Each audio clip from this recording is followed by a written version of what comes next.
Nanti nak gerak naik motor kereta, jangan lupa amalkan apa yang Nabi ajarkan. Apa Nabi buat? Ini adik-adik boleh ikut ya. Sahabat-sahabat pernah tengok Sayyidina Ali radhiyallahu anhu, dia naik kuda. Sahabat tengok Sayyidina Ali, falamma wada'a rijlahu fil rikab qala bismillah. Bila dia heret kenderaan dia tu, binatang tu, dia baca bismillah. Falamma stawa ala dhahriha qala alhamdulillahillazi sakhkhara lana hadza, dia baca doa musafir. Bila dia duduk je, dia baca doa musafir. Summa qala alhamdulillah salasa marrat, dia baca alhamdulillah 3 kali. Summa qala Allahu akbar salasa marrat, dia takbir. Summa qala subhanaka inni zalamtu nafsi faghfirli fa innahu la yaghfiru dzunuba illa anta, dia istighfar, astaghfirullahalazim astaghfirullahalazim. Summa dhahika, kemudian sahabat tengok Sayyidina Ali ketawa, ha ha ha ha ha. Kemudian dia berjalan. Sahabat pun tanya, wahai Ali, kami tengok dari awal bagus dah starting dengan doa, dengan takbir, bagai-bagai. Tiba nak berjalan, ente ketawa. Apa hal? Kenapa awak ketawa? Apa jawapan Sayyidina Ali?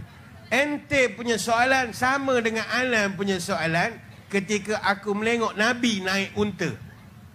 Kata Ali, Nabi bila dia pegang unta dia, dia baca bismillah, dia naik, dia duduk, dia baca doa musafir. Kemudian Nabi bertakbir 3 kali, bertahmid 3 kali. Kemudian Nabi istighfar. Kemudian aku pun tanya, kemudian Nabi ketawa. Aku tanya, ya Rasul, kenapa engkau ketawa ya Rasul?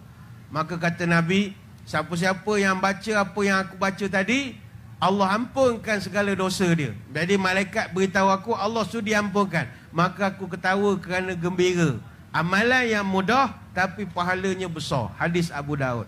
Jadi tuan-tuan balik ni kan, anda boleh ikut dah sunnah Nabi ni. Pegang motor ni sekarang, baca bismillahirrahmanirrahim. Takkan bismillah pun tak reti, teruk pada mu'allak. Bismillahirrahmanirrahim. Bila duduk saja atas kursi, baca doa musafir. Subhanallazi sakhkhara lana hadza. Kalau tak apa juga tak tahulah umur-umur sekarang. Tapi memang panjang sikitlah doa tu. Tak apalah setakat mampu. Baca subhanallah berjadilah. Subhanallah, subhanallah, subhanallah. Kemudian start enjin. Start enjin pakai jari sekarang. Bom bom bom bom bom bom bom bom bom. Baca alhamdulillah. Kenapa alhamdulillah? Sebab boleh start. Bayangkan tak start. Tercabut engkau tak start lagi. Tak bersyukurlah. Alhamdulillah hidup motor aku. Masuk gear sebelum jalan, takbir dulu. Allahu akbar, Allahu akbar, Allahu akbar 3 kali. Jangan takbir macam dengar ceramah tu melompat orang agak. Takbir, Allahu akbar, itu lain. Baca takbir biasa je. Allahu akbar, Allahu akbar, Allahu akbar. Sebelum jalan masuk gear 1, istighfar dulu. Astaghfirullahalazim, astaghfirullahalazim, astaghfirullahalazim. Bila dah berjalan tu, sebelum jalan lepas minyak, ketawa dulu sikit. Ha ha ha ha ha. Kalau tuan-tuan buat, mesti orang tanya. Balik rumah pagi esok nak pergi makan nasi lemak, start kereta, isteri tanya, abang ni kenapa tadi elok baca doa, hujung-hujung ketawa? Tuan-tuan jawab macam yang Sayyidina Ali jawab tadi.